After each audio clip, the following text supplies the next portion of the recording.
itotzen gaituen egunerokotasuna jada zagutzen ez duguna. Utzidazu kontatzen badaukat zerbait esan eta musikarekin jazteko. Utzidazu kantatzen ilargipean dantzatzeko, eskarrak edo rock and roll.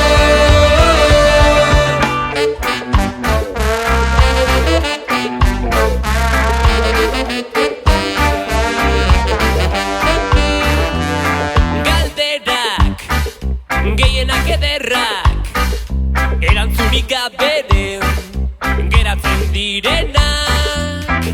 Haizeak ez lituzkera mango amodiozko hitzak norbaitek idatzi izan balitu apesteko.